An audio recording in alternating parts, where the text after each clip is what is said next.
يا أيها الذين آمنوا لا تخونوا الله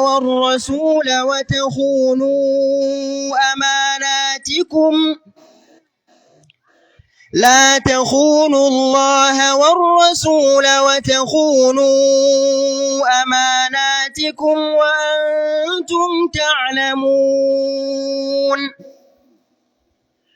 واعلموا أنما أموالكم وأولادكم فتنة وأن الله عنده أجر عظيم. يا أيها الذين آمنوا إن تتقوا الله يجعل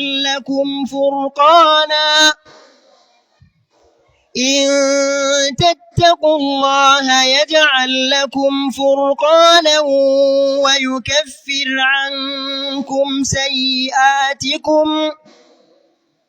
ويكفر عنكم سيئاتكم ويغفر لكم والله ذو الفضل العظيم.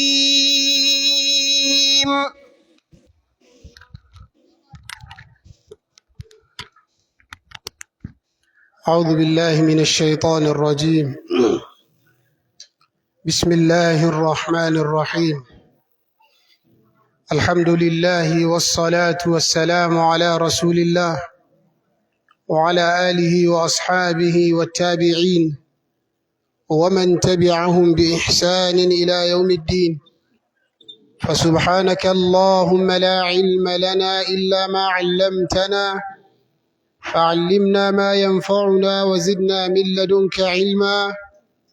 رب اشرح لي صدري ويسر لي أمري واحلل عقدة من لساني يفقه قولي. وبعد، السلام عليكم ورحمة الله وبركاته. muna jaddada godiya ga Allah maɗaukakin sarki mai kowa mai komai, wanda cikin ikonsa da ƙaddarawarsa ya kawo rayuwarmu wannan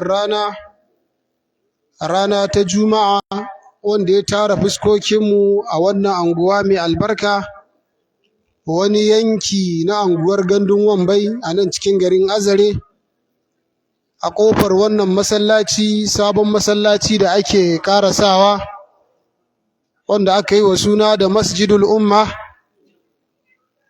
Lalle hakika wanda ya tsayu da samar da wannan masallaci, imma mutum ɗaya ko kuma wasu kwamiti ne, wato wasu jama'a suka ba da gudumawa har aka samar da wannan masallaci.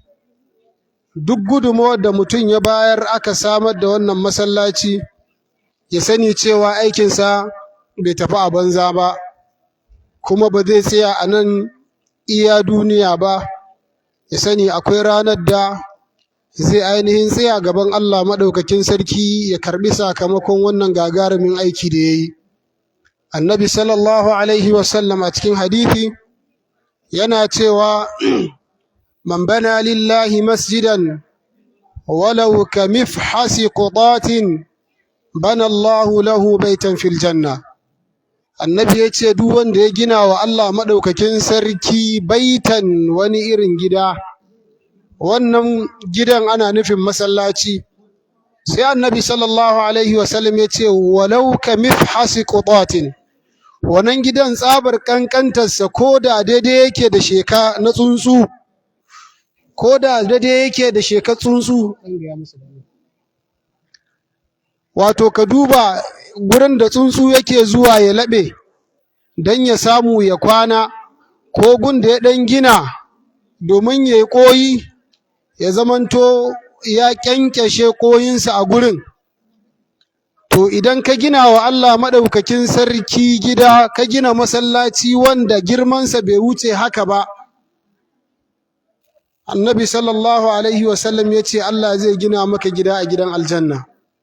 Ashe aiki ne mai girma, wanda duk wanda Allah maɗaukakin sarki ya ba shi dama, duk wanda Allah ya hore masa, duk wanda Allah maɗaukakin sarki ya ainihin yi masa yalwa ya yi ƙoƙari ya gina wannan aikin alkhairin. Hakanan a cikin hadisi ingantacce annabi sallallahu alaihi wasallam yana cewa idza mata ibnu adam inqata amaluhu illa min thalathin sadaqatin jariyatin aw ilmin yuntafa'u bihi aw waladin salihin yad'u lahu.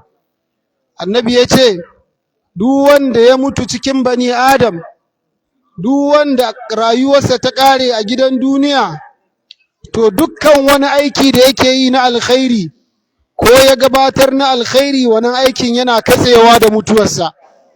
Ana zare ranka, dukkan ayyukanka suna tsayawa illa min thalathin, sai daga jinsin ayyuka guda uku. Na farko shine annabi sallallahu alaihi wasallam ya ce sadaqatin jariyatin, sadaka mai gudana. Daga cikin sadakoki da suke gudana ake ainihin cin moriyansu tsawon zamunna akwai masallaci. Saboda haka ‘yan uwa musulmi mu sani duk wanda Allah maɗaukakin sarki ya sa ya ba da gudumawa wajen samuwar wannan masallacin, mune masa bishara da ainihin albishir da annabi sallallahu alaihi wasallam ya bayar, cewa duk wanda ya gina wa Allah maɗaukakin sarki gida komin ƙanƙantansa, Allah zai gina masa gida a gidan aljanna. Allah maɗaukakin sarki ya cancantar da mu samun wannan rabo da kuma wannan alƙawari da Allah maɗaukakin sarki ya yi. ‘Yan uwa musulmi, abin da nake so ne mana wa'azi a kayi a gurguje shine akan ikhlasi. Lalle dukkan wani aiki da bawa zai yi a gidan duniya yana samun lada ko sakamakon wannan aikin ne in ya zamanto akwai ikhlasi a cikin wannan aikin.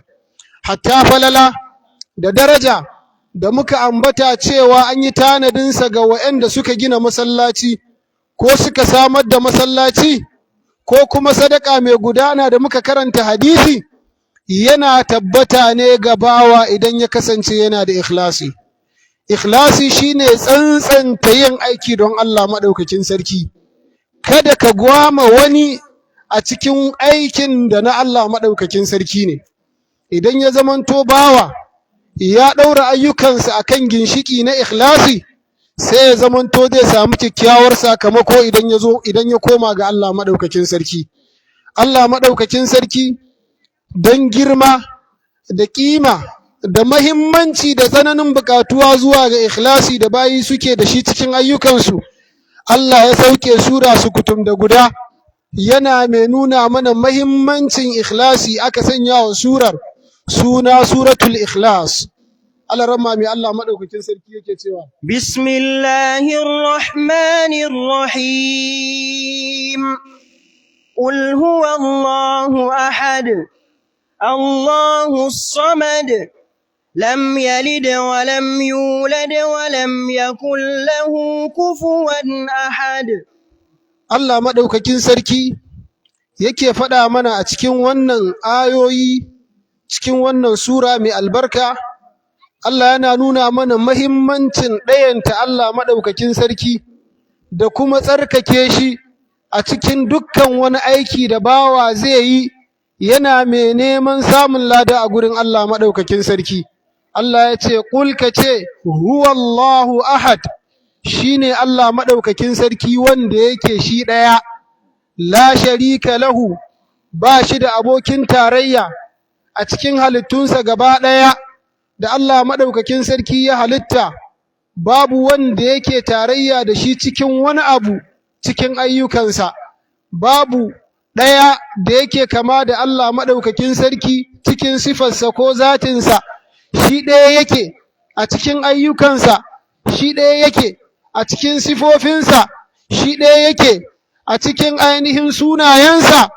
Dukkan wani abu da Allah maɗaukakin sarki yake ɓanta da shi nasa ne shi kaɗai, kuma baya buƙata a haɗa shi da wani a cikin aikinsa. Duk aikin da nasa ne shi kaɗai ya yi umarnin a yi masa, to ana cancantuwa ko ana samun ladan wannan aikin ne idan aka ainihin yi masa ainihin tauhidi aka ɗayanta shi a cikin aikin. Allah maɗaukakin sarki ya ce Allahu Samad, shi ne dai Allah wanda bayi suke nufi da bukatunsu, duk abin da kake da shi na bukata ka miƙa shi zuwa ga Allah maɗaukakin sarki. Kusa yake kuma dako yake jira yake biya maka wannan bukatar. Duk abin da kake da shi na damuwa, duk halin da ka samu kanka a ciki na kunci, duk abin da ya shige maka duhu, ka da bukatunka zuwa ga Allah maɗaukakin sarki. Lam yalid wa lam yulad wa lam yakul lahu kufuwan ahad. Allah maɗaukakin sarki bai haifa ba kuma ba a haife shi ba. Yana daga cikin manya-manyan sifofi na Allah maɗaukakin sarki kasancewarsa ba uba ba ga kowa, kuma shi ma ba shi da mahaifi. Sannan babu wani kini, babu wani tamka da yake kamar Allah maɗaukakin sarki cikin bayansa. ‘Yan uwa musulmi, wannan ikhlasin Allah ya faɗa mana a cikin Alƙur'ani, cikin suratul Bayyina. Allah maɗaukakin sarki ya ce wa ma umiru illa liya'budullah. وما أمروا إلا ليعبدوا الله مخلصين له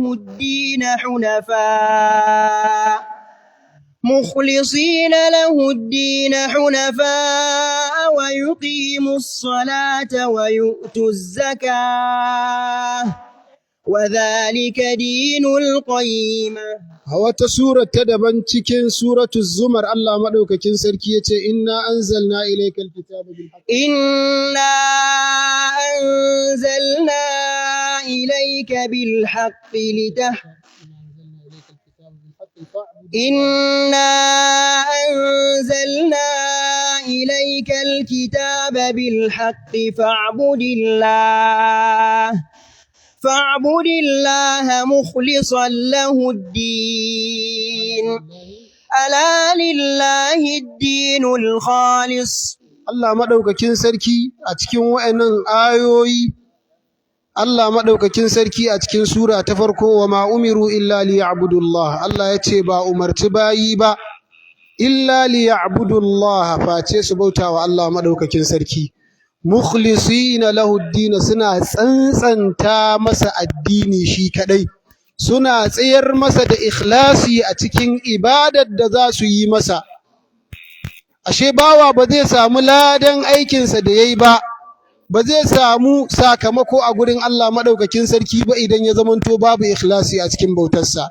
Shi yasa Allah madaukakin sarki yace faman kana yarju liqa'a rabbih فليعمل عملا صالحا فمن كان يرجو لقاء ربه فليعمل عملا صالحا ولا يشرك بعبادة ربه أحدا. Allah ya ce duk wanda yake kwaɗayi yake fatan ya haɗu da Allah maɗaukakin sarki lami lafiya, ya haɗu da Allah maɗaukakin sarki yana mai cancantuwa zuwa ga rahmarsa, Allah ya ce falya'mal amalan saliha, yayi aiki nagari. Aiki nagari shine zamanto Allah maɗaukakin sarki yayi umarni da shi, sannan kuma ya dace da karantarwar Annabi sallallahu alaihi wasallam.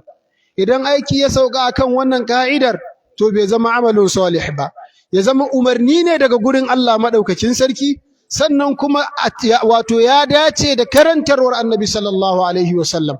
Allah ya ce to duk wanda yake so ya haɗu da Allah maɗaukakin sarki lami lafiya, to ya aiki nagari, wala yushrik bi ibadati rabbih ahada, kada yayi shirka cikin bautar ubangijinsa da ɗaya, yayi ikhlasi, yayi tauhidi a cikin ainihin bautarsa. A can cikin suratul zumar Allah maɗaukakin sarki ya ce tanzilul kitabi min Allahil azizil hakim inna anzalna ilaykal kitaba bil haqq.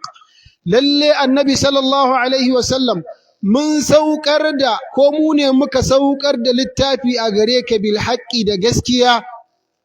Fa'budillaha mukhlishan lahu ad-din, ka bauta wa Allah maɗaukakin sarki kana mai tsantsanta masa bauta shi kadai, kada ka gwama wani, kada ka sanya riya a cikin aikinka.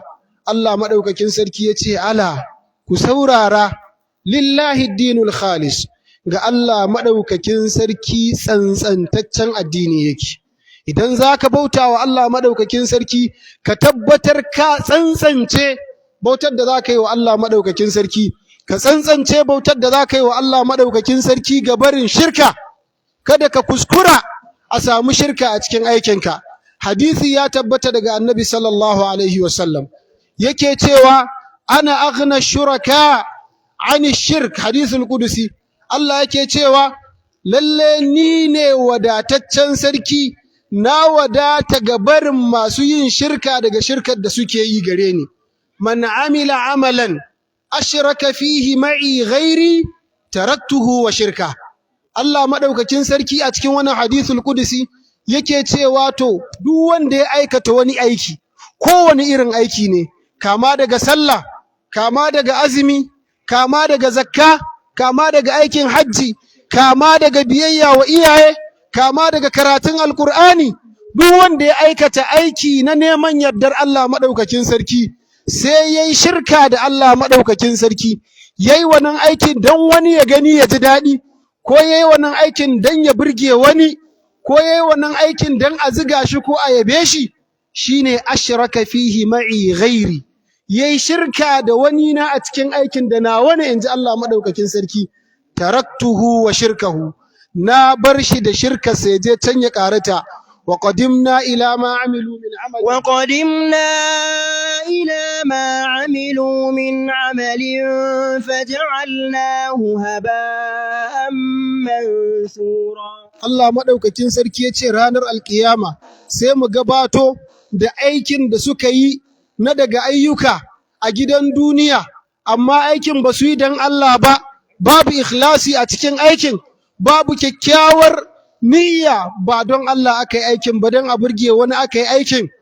Allah maɗaukakin sarki ya ce faja'alnahu haba'an mansura, sai mu sanya aikin ya zamanto ƙura a bar sheƙewa, a daga aikin nasa yana gani, ya yi aikin a gidan duniya amilatun nasiba, ya yi aikin ya gaji, amma ba don Allah ya yi ba, yana gani za a daga aikin, a sheƙe aikin ya zamanto ba shi da wani sakamako, ba shi da lada. Sabida haka ‘yan uwa musulmi, mu kasance masu ƙoƙarin tsayuwa akan ikhlasi a cikin dukkan aikin da za mu yi. Tsayuwar ikhlasi a cikin aiki shi ne yake tabbatarwa ko yake cancantarwa da bawa samun sakamako mai kyau a gurin Allah maɗaukakin sarki. Allah maɗaukakin sarki sai ya ci gaba da faɗa a cikin ayar, yana cewa ala lillahi dinul khalis, ku saurara, tsantsantaccen addini na Allah maɗaukakin sarki ne.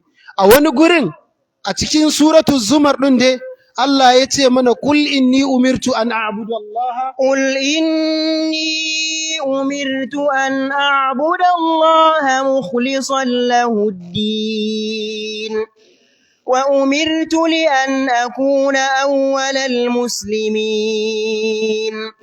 قل إني أخاف إن عصيت ربي عذاب يوم عظيم. قل الله أعبد مخلصا له ديني. Allah maɗaukakin sarki ya ce, Ƙul inni umirtu an a'buda Allah mukhlisan lahu din.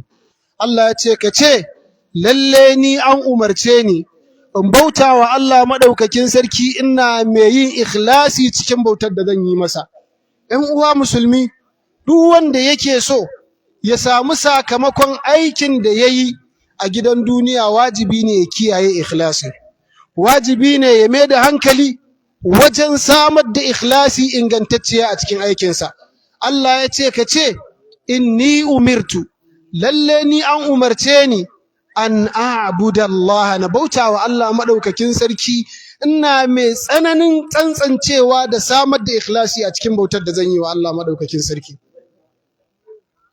Wa umirtu li an akuna awwalal muslimin, kuma an umarce ni ne dan na zan wato na farko cikin waɗanda suka miƙa wuya ga Allah maɗaukakin sarki. Qul inni akhafu in asaitu rabbi, ka ce lalle ni ina tsoro idan na saba wa Ubangiji na azaba yaumin azim, akwai azaba a wani yini mai girma da Allah ya yi tanadin azabar ga waɗanda suka bauta masa a gidan duniya babu ikhlasi. ina jin tsoron na bautawa Allah a duniya ba da ikhlasi ba, ina jin tsoron na je ranar alkiyama ga ni ga ubangiji na, ga wuta ga aljanna, na yi aikin yan aljanna amma kuma rashin ikhlasi ya sa ba zan shiga aljannar ba.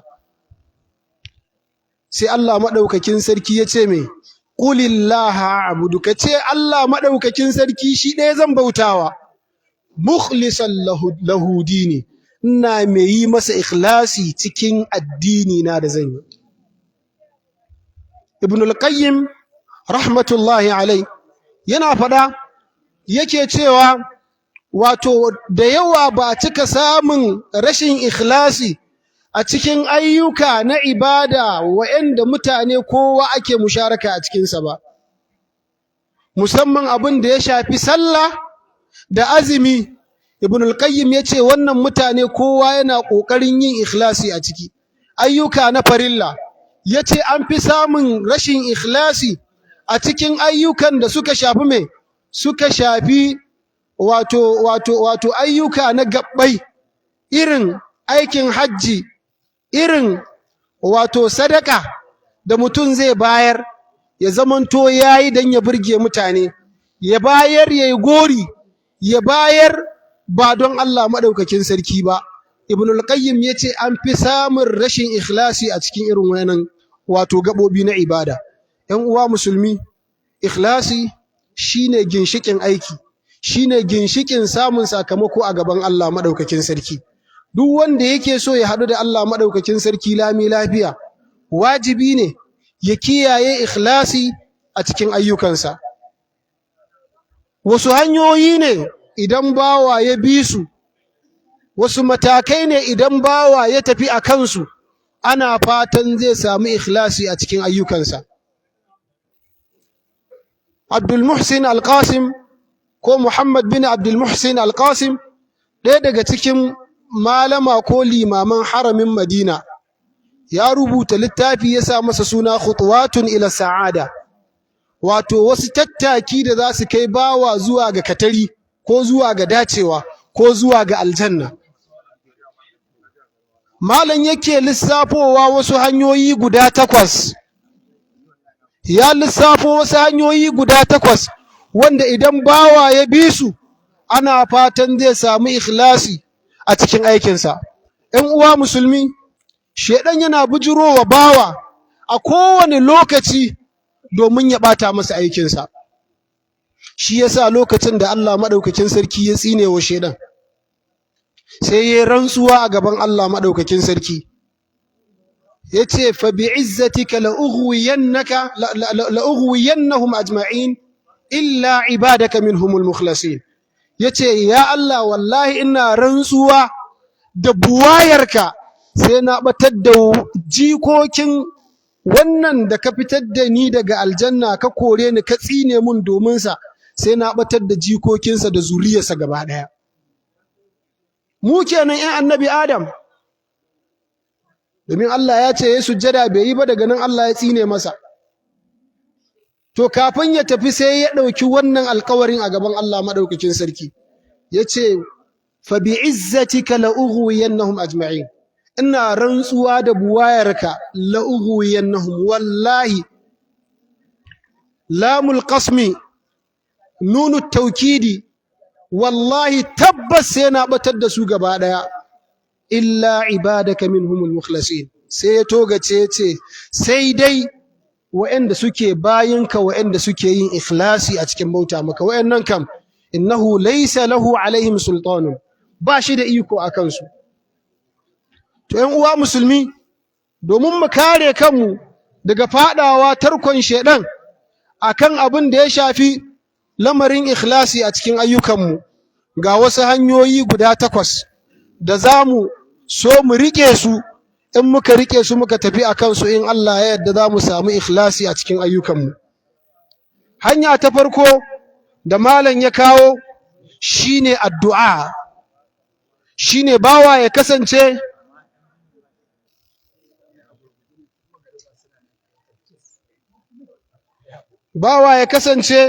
yana yin addu'a domin shiriya a hannun Allah maɗaukakin sarki yake. zuciyar bayi yana wato tsakanin yatsun Allah madaukakin sarki, haka hadisin annabi sallallahu alaihi wasallam ya tabbatar. Ya yatsun suke mu ba mu sani ba, laysa kamithlihi shay'un wa huwa samiul basir. Allah shi ya sani, annabi ya faɗa mana mun yi imani. To zuciyar bayi suna tsakanin yatsun Allah madaukakin sarki, yana jujjuya su yadda ya so, yadda ya ga dama. To ka yi ƙoƙari ka yawaita roƙon wanda shiriya ke hannunsa ya tabbatar maka da ikhlasi a cikin ayyukanka. Sayyidina Umar, Allah maɗaukakin sarki ya yadda da shi, kamar yadda Imamu Ahmad ya fitar a cikin littafinsa. Sayyidina Umar yana yawaita yin addu'a, yana cewa Allahumma ja'al amali kullahu saliha. Ya Allah ka sanya dukkan aiki na ya zamanto nagartaccen aiki. Wannan addu'a ce sayyidina Umar yake yi, sahabin annabi, wanda annabi ya ce in ya biyo hanya shedan ya biyo hanya, shedan canja hanya yake yi. Amma yana yawaita roƙon Allah, yana cewa ya Allah ka sanya dukkan ayyuka na su zamanto masu kyau, nagartattu. Allahumma ja'al amali kullahu saliha waj'alhu liwajhika khalisan. Ya Allah ka sanya wannan aikin ya zamanto mai ikhlasi, wanda nake yi domin neman yardarka. Wala taj'al li ahadin fihi shay'a. Ya Allah kar ka sa wani ya zama yana da wani rabo a cikin aikina. Mu rike wannan addu'ar, ‘yan uwa musulmi, mafi girman gaba na farko da zai taimaka wa bawa wajen samun ikhlasi shine wannan bawan ya yawaita roƙon Allah maɗaukakin sarki. Ya Allah ka sanya ayyuka na su zamanto nagartattu, ka sanya su zamanto domin neman yardarka nake yi. Sannan ya Allah ina roƙonka kar ka sa wani yana da rabo a cikin aikina. Wannan gaba ta farko kenan. Gaba na biyu shine ikhfa'ul amal. Bawa yayi ƙoƙari yana ɓoye aikinsa, musamman a gaɓoɓin da shari'a ta yi umarni cewa a ɓoye aiki. Wannan shine dalilin da yasa Allah maɗaukakin sarki ya sanya daraja da falala na musamman wa ƙiyamun laili, na filfili da ake yi da daddare akan wa'anda ake yi da yini. Allah ya sanya daraja da falala akan istighfarin da ake yi kafin hudowar alfijir, da wato akan sauran istighfari wanda ba wannan ba, domin a lokaci ne da ana tsammanin bawa yana kusa da Ubangijinsa, yana neman yardar Allah maɗaukakin sarki, ba kuma dan ya burge ainihin wani yake yi ba. Mu yi ƙoƙari muna ɓoye ayyukanmu. In tubdu sadaqati fa ni'ma hi, wa in tubduha wa in tukhfuha wa tu'tuha al-fuqara fa huwa khairul lakum. Allah ya ce idan kuka bayyanar da sadaka in za ku yi, madalla da haka. Amma fa ku sani idan kuka ɓoye, kuka bayar a mabukata ba wanda ya sani, kuka rufe lokacin da za ku bayar, fa huwa khairul lakum, haka shi yafi muku alkhairi. Li'anna dhalika ajdaru, domin hakan shi yafi kusa ya kai bawa zuwa ga samun ikhlasi. Shi yasa Allah, manzon Allah sallallahu alaihi wasallam, a cikin hadisin da Bukhari da Muslim suka fitar, da annabi yake ba da labarin mutane bakwai da Allah zai sanya su a cikin inuwarsa ranar alkiyama, ƙarƙashin inuwarsa, ranar da babu wata inuwa sai wannan inuwa ta al'arshinsa. Sai annabi ya faɗa wa zakara minhum rajulan wa rajulun tasaddaqa bi sadaqah fa akhfaha hatta la ta'lama shimaluhu ma tunfiqu yaminu. Annabi ya ce da wani mutum da ya ba da sadaka, sadakan nan ta zo da na kira kowane irin sadaka, ko na kuɗi, ko na tufafi, ko na abinci, ko sadaka na magana mai kyau, ko kowace iriyar sadaka, fa akhfaha ya ɓoye sadakar bai bayyanar da ita ba, har sai ya kai matsayin da ɓoye sadakar da wato hagunansa bata san abin da hannunsa na dama ya bada ba. Wanda yake kusa da shi bai san me yayi ba, matarsa bata san me yayi ba, iyayensa ba su san me yayi ba, shi kansa in sadaka ne na kuɗi, kuɗin suna aljibunsa ɗaukowa kawai ya dunkule ya bada, bai san me ya bada ba.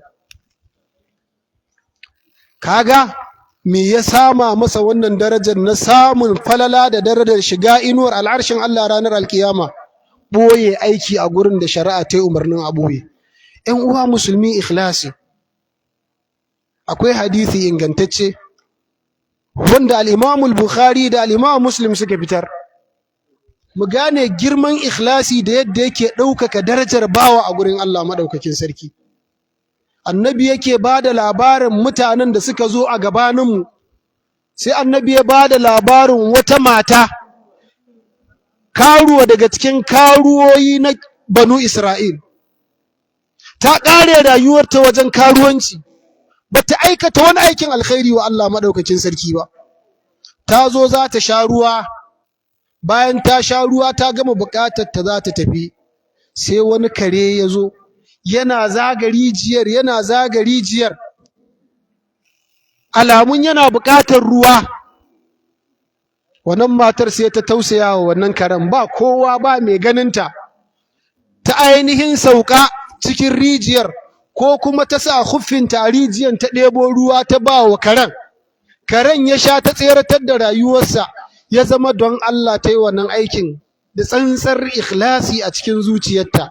Allah ya gode mata, sannan ya sanya ta a cikin aljanna, har aka labarta wa annabi sallallahu alaihi wasallam aikin da ta yi.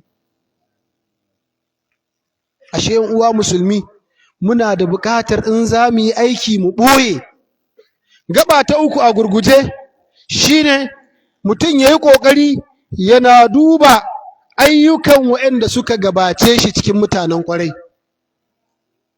Idan kana so ka sami ikhlasi, ka daina kallon na ƙasa da kai, kana kallon waɗanda suke sama da kai a aikin alkhairi.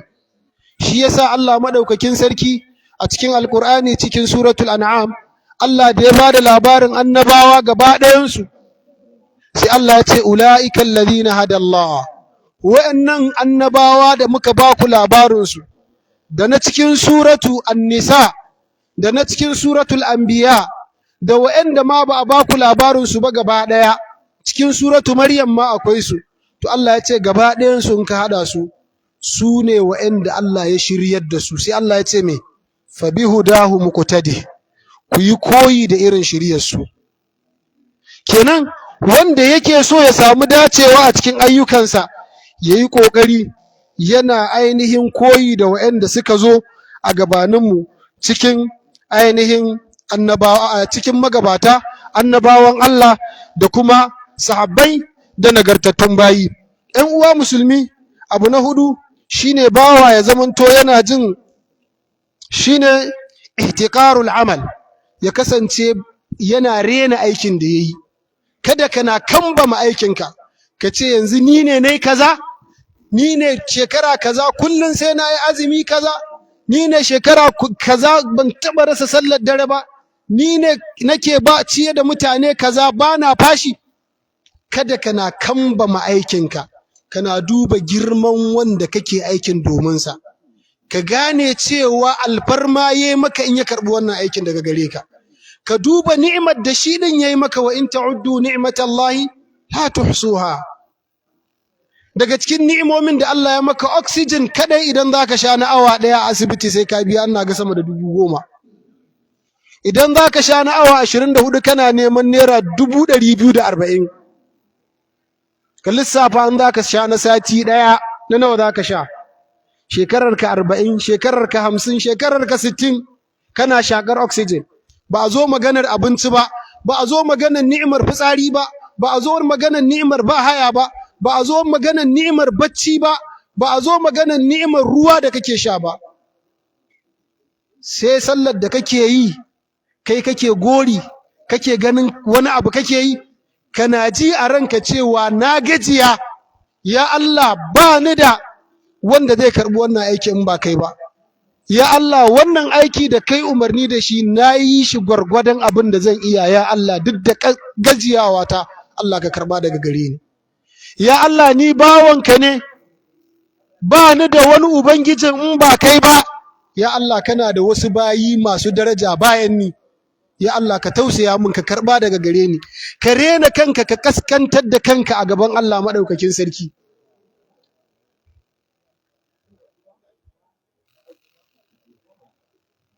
Wannan yasa annabi sallallahu alaihi wasallam idan yayi sallama daga sallah, me yake fara yi? Istighfari yake yi sau 3. sallah ya gama fa umarnin Allah ya gama bi amma yana istighfari, yana roƙon Allah maɗaukakin sarki gafara inda wata gajiyawa da ka iya samuwa a lokacin sallar. Allah ka gafarta mu, ya Allah ban zo da ibadan nan haƙiƙanin yadda kake so ba, Allah ka tausaya mu, ya zamanto baka ganin girman aikin da ka yi. Abu na biyar shine bawa yana jin tsoron kada fa wannan aikin ba a karɓa ba daga gare ni. Allah maɗaukakin sarki yana faɗa a cikin Alƙur'ani, yana cewa walladhina yu'tuna ma ataw wa qulubuhum wajila والذين يؤتون ما آتوا وقلوبهم وجلة أنهم إلى ربهم راجعون. wannan ayar, a ƙarƙashin wannan ayar al-Imam Ahmad da al-Imam Tirmidhi sun fitar da hadisi. Matar Annabi Muhammad sallallahu alaihi wa sallam ummul mu'minina radiyallahu anha na Aisha take cewa ya ma'aikin Allah da Allah ya ce wallazina yu'tuna ma ataw, su ne dai wa'annan da suke bayar da abin da suka bayar na kyautatawa, na sadaka ko na biyayya, wa qulubuhum wajilatun, zukatansu na karkarwa, zukatansu na makyarkyata, shin an karɓa ne ko ba a karɓa ba, annahum ila rabbihim raji'un, cewa lalle fa su akwai ranar da za a mai da su zuwa ga Allah madaukakin sarki. Sai ta tambayi Annabi sallallahu alaihi wa sallam, tace ya ma'aikin Allah, wannan ayar shin tana magana ne akan alladhi yasruqu wa yazni wa yashrabu al-khamr? Ayar tana magana ne akan wanda yake sata ko yake zina ko yake shan giya? Ita abin da ta fahimta kenan ƙarƙashin wannan ayar da wannan tambayar da Nana Aisha take wa Annabi sallallahu alaihi wasallam, zai tabbatar maka da ƙidahumanci da dolanci da wauta na 'yan ƙalaƙato waɗanda suke cewa ba sa buƙatar bayanin Annabi sallallahu alaihi wasallam wajen fahimtar Alƙur'ani. Wannan fa balarabiya ce, ba ƙuraishiya, matar Annabi sallallahu alaihi wasallam, wanda Annabi sallallahu alaihi wasallam an sha saukar masa da wahayi yana cikin ɗakinta, an saukar masa da wahayi wata rana suna cikin mayafi da Annabi sallallahu alaihi wasallam. Bata san wani yare ba in ba tsantsar original larabci ba, amma ga abin da take fahimta dangane da wannan ayar. Sai wani baki wawa tukururu a Najeriya yanzu, wanda larabcin ma ba saninsa ya yi ba, kwanan nan clip ɗinsa yake yawo, yana cewa tasgiri na ɗalibun shine tuwailun. In aka ce tuwailun ana nufin ɗan ƙaramin ɗalibi, kaji jaki, wanda bai san tasgiri na ɗalibi ba, tuwailibun bai san tasgirin ɗalibi ba, wai shine baya buƙatar bayanin Annabi sallallahu alaihi wasallam wajen fahimtar Alƙur'ani. Nana Aisha ta ce, ya manzon Allah, wannan ayar tana magana akan waɗanda suka yi sata, suka yi zina, suka yi laifi, suka yi kaza, suka yi kaza. Sai manzon Allah ya ce, ba haka bane. Ayar tana magana akan wanda suka yi azumi, suka yi sallah, suka yi sadaka, suka yi biyayya wa iyaye, suka cika umarnin Allah madaukakin sarki. Amma duk da hakan zukatarsu tana tsorace cewa hal qubila minhum am lam yuqbal, shin an karbi wannan aikin ne ko ba a karba ba? Saboda haka yan dariƙa da kuke cewa za ku yi maja ko za ku yi ritaya dole, a ku ake wa ritaya.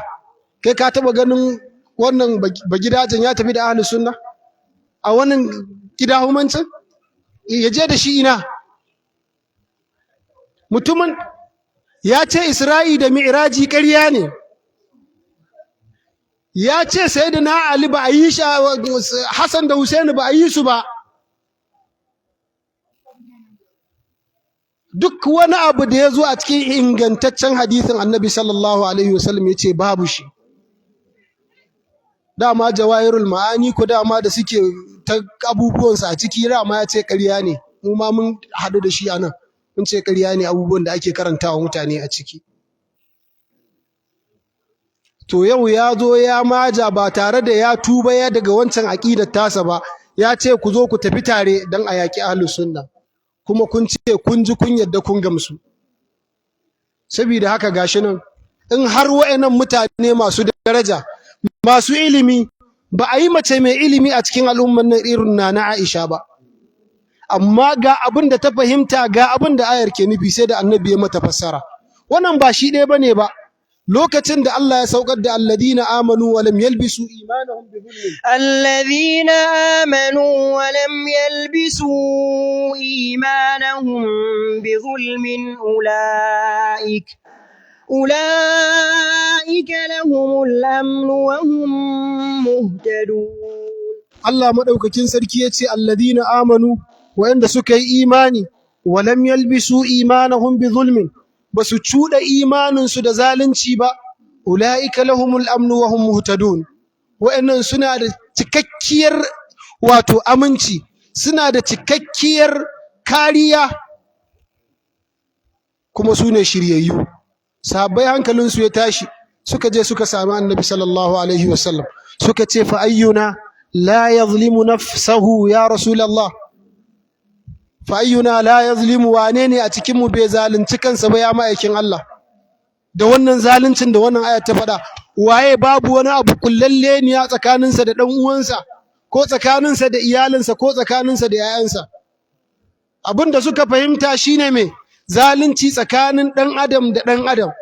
Sai annabi sallallahu alaihi wasallam ya ce musu, ba ku karanta faɗin Allah madaukakin sarki ba cikin wasiyyar da Luqmanul Hakim yake yi wa ɗansa, yake cewa ya bunayya la tushrik billah, ya kai ɗana karka shirka da Allah, inna shirka la zulmun azim, lalle shirka zalunci ne mai girma.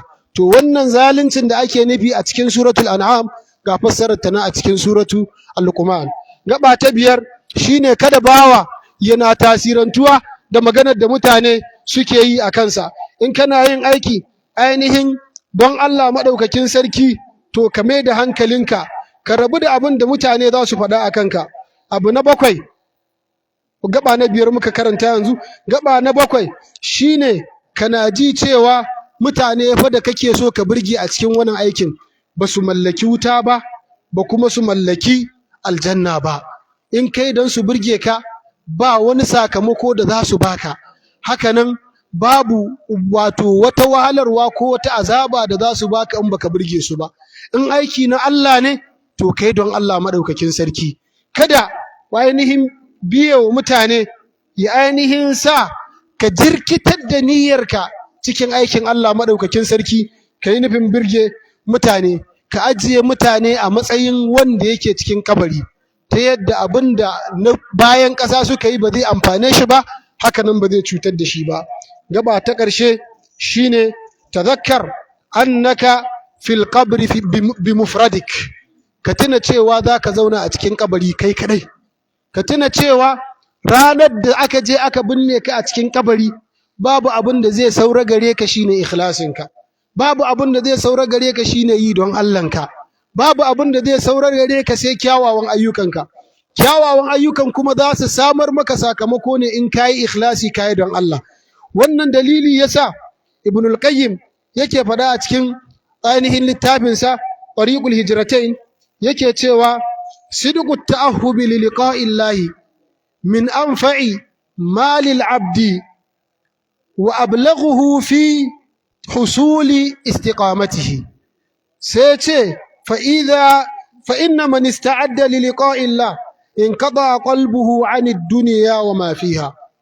Ibn al-Qayyim yake cewa sidqu ta'ahhubi li liqa'illah, gaskiyar tanadi domin haduwa da Allah madaukakin sarki, min anfa'i malil abdi, yana daga cikin mafiya amfanin abin da bawa zai tanada wa kansa. Ka ji cewa akwai ranar da in ta zo ba za ka kwana a gidan duniyan nan ba. Ka ji cewa akwai ranar da in ta zo duk ƙaryar da kake ta ƙare. Ka ji cewa ranar in ta zo gaskiya za ta amfane ka. Wa ablaghihi min husul istiqamatihi, kuma ka ji cewa wannan gaskiyar da kai da tanadi domin ranar da zaka haɗu da Allah madaukakin sarki shine zai kai ka makura wajen samun istiqama a cikin ayyukanka domin fa inna man ista'adda li liqa'illah duk wanda yayi tanadi yayi shiri domin haduwa da Allah madaukakin sarki in qada qalbuhu anid dunya wa ma fiha zai yanke zuciyarsa ko rayuwarsa ko tunaninsa ga barin burge mutanen duniya a cikin aikin lahira wa ma fiha da abin da yake cikin duniya. Saboda haka yan uwa musulmi mu yi kokari iya iyawarmu duk ayyuka da zamu yi na Allah, duk ayyukan da zamu nemi yardar Allah madaukakin sarki, duk aikin da Allah ya yi umarni da shi mu yi kokarin samar da cikakkiyar ikhlasi a ciki. Allah madaukakin sarki muke roko ya ba mu ikhlasi a cikin ayyukanmu, ya sa mu rayu akan ikhlasi, mu ainihin mutu muna masu ikhlasi, ya shigar da mu aljannar da ya tanadar wa masu ikhlasi. Hada wa sallallahu wa sallim ala Muhammad wa ala alihi wa ashabihi subhanaka Allahumma wa bihamdik nashhadu an la ilaha illa anta nastaghfiruka wa natubu ilayk. Alhamdulillah, muna fata Allah ya ba mu ikhlasi fi jami'il a'mal wal aqwal wal af'al az-zahirati wal batina. Allah ya ba mu ainihin takawa a cikin ta. Allah ya saka